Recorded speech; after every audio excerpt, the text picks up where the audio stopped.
Hello everyone, I welcome you all to Divya Career. So students, today I will be starting with the Module A Unit 6 of IEFS which is Globalization Impact on India. So students, channel को जरूर से subscribe करके bell icon press कर लीजिए to get all the timely notification of our uploaded videos. IEFS for the JIB 26 examination की separate playlist भी बना दी है, वहां पर आपको जो इसके प्रीवियस सेशंस हुए हैं बेस्ड ऑन यूनिट्स 1 to 5 वो सारे ही क्लासेस आपको मिल जाएंगी। तो अगर किसी की मिस हो गई है तो वहां से जरूर से चेकआउट कर लीजिएगा। ओके और साथ में हमारा टेलीग्राम ग्रुप है, उसकी लिंक डिस्क्रिप्शन बॉक्स में शेयर कर दी है, वो ग्रुप जरूर से ज्वाइन कर लीजिए to get all the updates related to your JIB examination. Let's start with our today session. तो चलिए फिर स्टार्ट करेंगे हम लोग आज ग्लोबलाइजेशन के बारे में। ग्लोबलाइजेशन पर बेस्ड है आपका ये आज का टॉपिक। सो ग्लोबलाइजेशन का मतलब क्या होता है, पहले मीनिंग समझेंगे। ग्लोबलाइजेशन मतलब होता है integration of our national economy with the world economy. So जब हमारी इंडियन इकोनॉमी इंटीग्रेट होती है विद द वर्ल्ड इकोनॉमीज, उसी को हम लोग कहते हैं ग्लोबलाइजेशन। इसका मतलब क्या हो रहा है कि हम लोग काफी ओपन ट्रेड कर रहे हैं, ओपन इकोनॉमी की तरफ मूव ऑन हो रहा है। ग्लोबलाइजेशन का मतलब okay, there is an unrestricted free flow of the goods, services, people, technology, खूब अच्छे से एक्सपोर्ट इंपोर्ट हो रहा है। So that is globalisation. Okay, where we have opened our economy for the other economy so that international trade could be boosted. अब globalisation के बहुत सारे पॉजिटिव इम्पैक्ट्स हैं और कुछ इसके नेगेटिव इम्पैक्ट्स भी हैं, जो हम लोग दोनों ही चीजों के बारे में डिस्कस करेंगे। ओके सो पहले देखते हैं। Globalisation is described by world trade organisation as the development towards unrestricted cross border flow of goods, services, capital and labour force, जहां पे without any restrictions there is a free flow of goods, services, capital and people across the countries, उसी को globalisation कहते हैं। The concept was introduced in India with the new economic policy 1991-92। सो आपको पता होगा 1991 का अपना balance of payment crisis situation आ गई थी इंडिया में, जहां पर हमारे पास हार्डली उतना ही फॉरेन एक्सचेंज रिजर्व्स बाकी था that we could cover our 3 weeks imports. तो उस समय इंडिया ने काफी ज्यादा हैवी लोन्स लिए थे, आईएमएफ थे, बाय प्लेजिंग द गोल्ड। उसके अगेंस्ट आईएमएफ ने काफी स्ट्रिक्ट कंडीशंस रखी थी इंडिया के ऊपर कि उसको काफी ज्यादा अपना, एक तो पहले तो उनको अपनी जो करेंसी थी वो डीवैल्यूएशन करनी पड़ी थी, और दूसरा उनको काफी ब्रॉडर लेवल पे इकोनॉमिक रिफॉर्म्स इंट्रोड्यूस करने पड़ेंगे, जिसके चलते आपका एलपीजी रिफॉर्म्स, लिबरलाइजेशन, प्राइवेटाइजेशन और ग्लोबलाइजेशन ये इंडिया ने लाया था। ओके तो ये this was one of the greatest economic reforms that happened in our country in 1991। Okay so globalisation refers to increasing interconnectedness of the world economies, cultures, inhabitants as a result of cross-border trade in goods, services, technologies, flow of investment, people and knowledge. So globalization का meaning यही है कि there is an interconnectedness, there is an integration of the world's economies, world's culture, and there is a cross-border movement and trade in the goods, services, technology and people.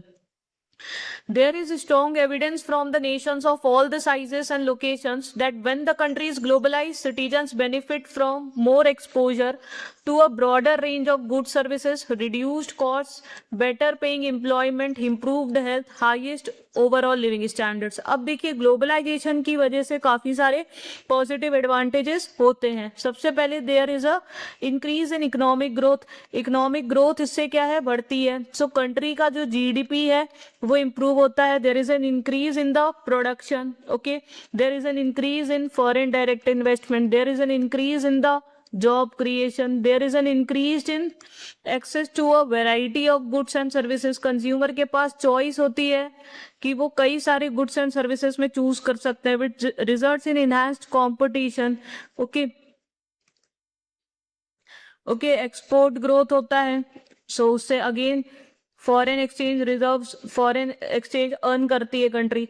But अब इसका कुछ negative disadvantages भी हैं, क्योंकि it hurts the domestic producers, जो है जो छोटे इंडस्ट्रीज है वो इससे हर्ट होते हैं। ओके सो उनके लिए भी एक डिसएडवांटेज होता है। तो अब गवर्नमेंट उनके लिए भी स्टेप्स लेती है, उसके लिए वो डिफरेंट डिफरेंट टैरिफ है, कोटाज है, नॉन टैरिफ बैरियर्स है, वो सब इम्पोज करती है, जिससे डोमेस्टिक प्रोड्यूसर्स है उनको प्रोटेक्ट किया जा सके। तो उसके बारे में भी हम लोग पढ़ेंगे। So let's see globalisation and its impact on India. So the advent of globalization caused significant changes in the India's economic policy, production, and consumer behavior.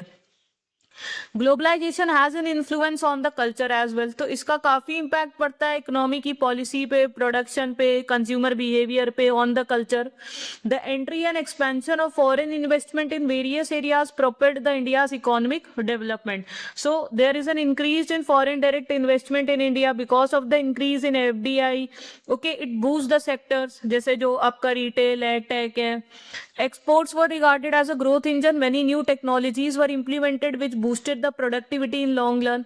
अब ग्लोबलाइजेशन की वजह से क्या होता है, there is a transfer of advance technologies आती है हमारे पास दूसरी कंट्री से, which led to improved productivity, which led to innovation. Effects of globalization also results in increased per capita income, better employment opportunities, far more options for the customers. तो इससे क्या होता है, अब ज्यादा इन्वेस्टमेंट आएगा, ज्यादा इंफ्रास्ट्रक्चर डेवलप होगा कंट्री में. ओके, उससे न्यू जॉब अपॉर्चुनिटीज क्रिएट होती है, स्टैंडर्ड ऑफ लिविंग लोगों का बढ़ता है, कस्टमर्स के पास भी ज्यादा ऑप्शंस होते हैं to choose from the variety of goods and services.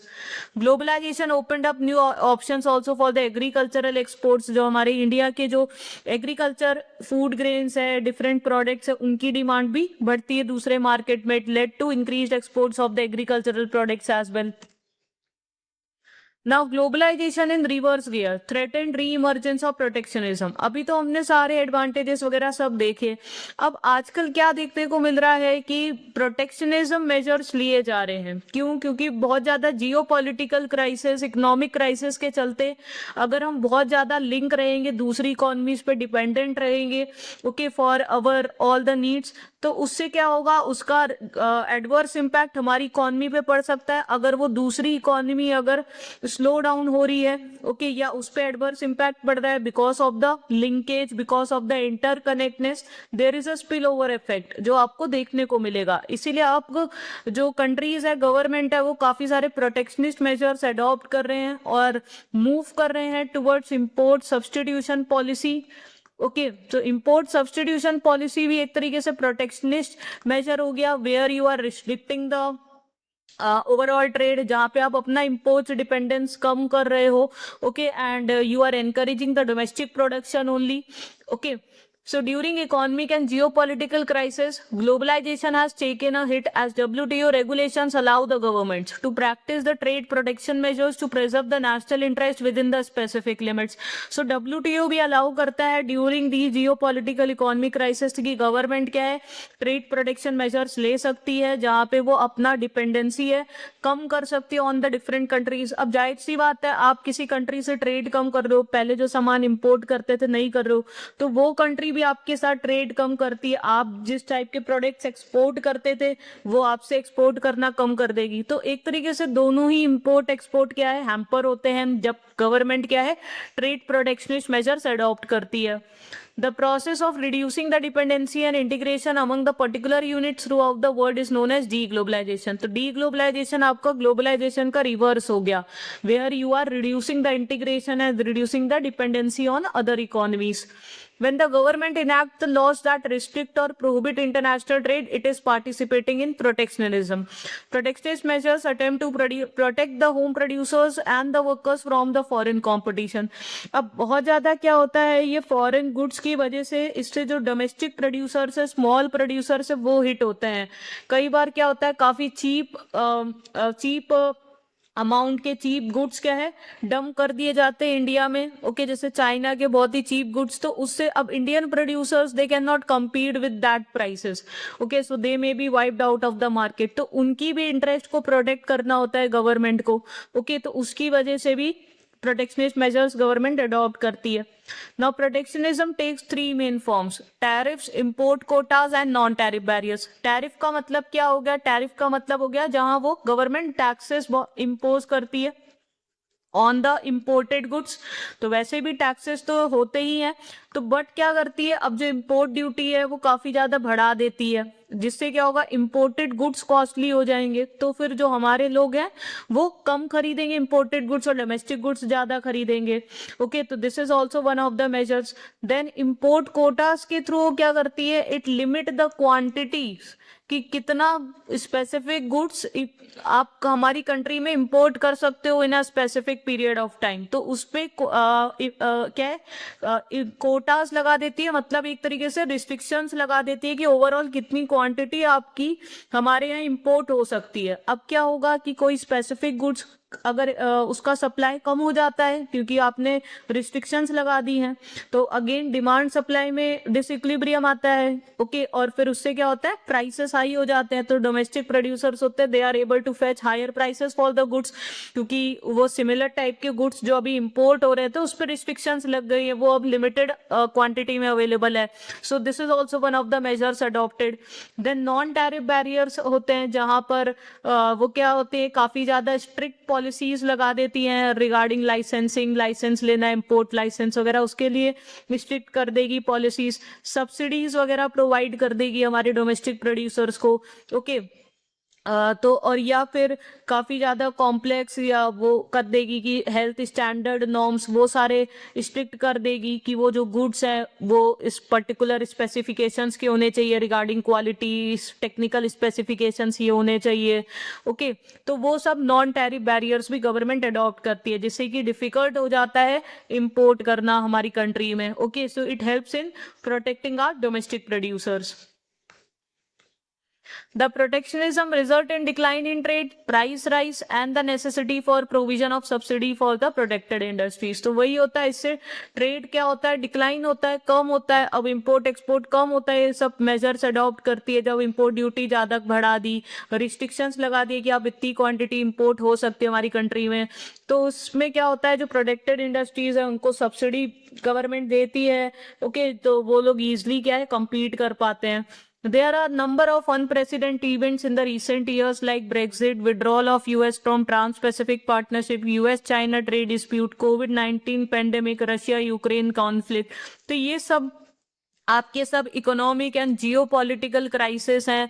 Okay, जो रिसेंट ईयर्स में देखने को मिले, जिनकी वजह से government are adopting the protectionist measures. These inward looking sovereign policies prioritising the domestic production, offering packages to the domestic companies to increase their scale of operations, increase their investment domestically, promoting protectionist policy to support the countries from the unfair competitors, from the cheap suppliers, clearly demonstrate the effect of strategic retreat from globalization। तो ये वही सब है जो अभी तक हमने discuss करे, कि जो गवर्नमेंट इनवर्ड लुकिंग पॉलिसीज जो अब अडॉप्ट कर रही है, जिसके थ्रू डोमेस्टिक प्रोडक्शन को ज्यादा बूस्ट दिया जा रहा है by providing subsidies so that they could do more investments, हम लोग का कम डिपेंडेंसी हो on the other countries for our import export needs और इम्पोर्ट नीड्स। ओके, तो ये क्या सब डायरेक्ट कर रहा है, ये सजेस्ट कर रहा है that there is a retreat from globalization, okay, which is like a deglobalization that is happening। So students, ये छोटा सा चैप्टर था, आई होप आपको क्लियर हो गया। चलिए इस पर बेस्ड एमसीक्यूज देखते हैं। फर्स्ट क्वेश्चन है, globalisation has been defined as a rise in dash among nations. Options are economic integration, political integration, spiritual integration, wealth integration. So right answer is option A. Globalisation का मतलब यही होता है, there is an economic integration where the different economies are getting integrated with each other. Next is, which among the following is not a benefit of globalisation. Options are technology transfer, option B job creation, option C political stability, option D economic development. So globalisation से there is a free flow of technology, तो technology transfer होता है तो उससे productivity boost होती है, innovation आता है, न्यू इंफ्रास्ट्रक्चर बिल्डअप हो रहा है, न्यू जॉब क्रिएट्स होती है, एम्प्लॉयमेंट अपॉर्चुनिटीज बढ़ती है, ओवरऑल इकोनॉमी ग्रो होती है, प्रोडक्शन बढ़ता है, इकोनॉमी डेवलप करेगी। बट पॉलिटिकल स्टेबिलिटी हो, इससे ऐसा कुछ नहीं है। ओके, इसका कोई रिजल्ट नहीं होता ग्लोबलाइजेशन से, इसका कुछ लेना देना नहीं। So option C is the right answer. Next is, which among the following is not a protectionism measure? Options are increased tariff, option B non-tariff barriers, option C increased quota, option D increased capital account convertibility। So right answer is increased capital account convertibility. Capital account convertibility, current account convertibility अगर ये increase हो रही है तब तो ये एक अच्छी बात है, जहां पर आप अलाउ कर रहे हो अपनी करेंसी को फ्रीली फॉरेन करेंसी में कन्वर्ट करना for the trade and investment. So that is not a protectionist measure. बाकी इन सभी मेजर्स के थ्रू यू आर रिस्ट्रिक्टिंग और limiting the trade with other countries. So these three are the protectionist measures, जहां पे आप tariff impose कर रहे हो, इम्पोर्ट ड्यूटी आपने ज्यादा बढ़ा दी, नॉन टैरिफ बैरियर्स के थ्रू आप ज्यादा स्ट्रिक्ट लाइसेंसिंग नॉर्म्स कर दिए, अपने प्रोड्यूसर्स को सब्सिडीज दे दिया, या कोटा इंक्रीज कर दिया, अब कम ही स्पेसिफिक कितनी आपकी लिमिटेशन है ओके कि कितना क्वांटिटी आप इंपोर्ट कर सकते हो, उस पर रिस्ट्रिक्शंस बढ़ गए। ओके, तो these are the protectionist measures. Next is, ये गलत नंबरिंग हो गई। Dash strives to create a level playing field for all the countries and individuals, ensuring everyone has access to opportunities and resources. Options are fair liberalization, fair globalization, fair privatization, equitable investment. So right answer is fair globalization. Fair globalization एक term होता है जहां पे ये ensure किया जा रहा है, ऐसा नहीं है कि मतलब ग्लोबलाइजेशन हो रहा है but it is done on an unfair means. तो फेयर ग्लोबलाइजेशन होना चाहिए जहां हर कंट्री, हर इंडिविजुअल्स को एक तरीके से इक्विटेबल ट्रीटमेंट मिले, सबको इक्विटेबल एक्सेस मिले to all the opportunities, to all the resources okay, जो कि आ रहे हैं due to the integration of the economies. Next is the protectionism results in dash. Options are decline in trade, rise in price, provision of subsidy, all of the above. So right answer है all of the above। ये सभी चीज देखने को मिलती है। Protectionist measures जब government adopt करती है तो ट्रेड भी डिक्लाइन होता है दूसरी कंट्रीज के साथ। अब हमारे पास जब सप्लाई कम हो गया गुड्स का okay, due to protectionist measure आपने कोटा बढ़ा दिया, यानी कि आपने लिमिटेशंस बढ़ा दिए, तो फिर सप्लाई कम हो गया फॉरेन गुड्स का, तो अब सप्लाई डिमांड उतनी ही है, सप्लाई कम हो गई गुड्स की, तो जो डोमेस्टिक गुड्स है उनके प्राइसेस बढ़ जाएंगे। साथ में there is also provision related to subsidies which are given by the government to the domestic producers so that they could increase their investment. So ये सभी चीजें देखने को मिलती है। All of the above is the right answer. So student, this is the end of the session, जहां पर हमने अच्छे से ग्लोबलाइजेशन समझा अपना पूरा। अगर आपको सेशन पसंद आया हो जरूर से लाइक करके चैनल को सब्सक्राइब कर दीजिएगा, बेल आइकन प्रेस कर दीजिएगा to get the timely notification of all the uploaded videos. साथ में हमारा टेलीग्राम ग्रुप ज्वाइन कर लीजिए to stay updated with all the JIB related information. उसकी link I have shared in the description box. See you in the next session. Thank you.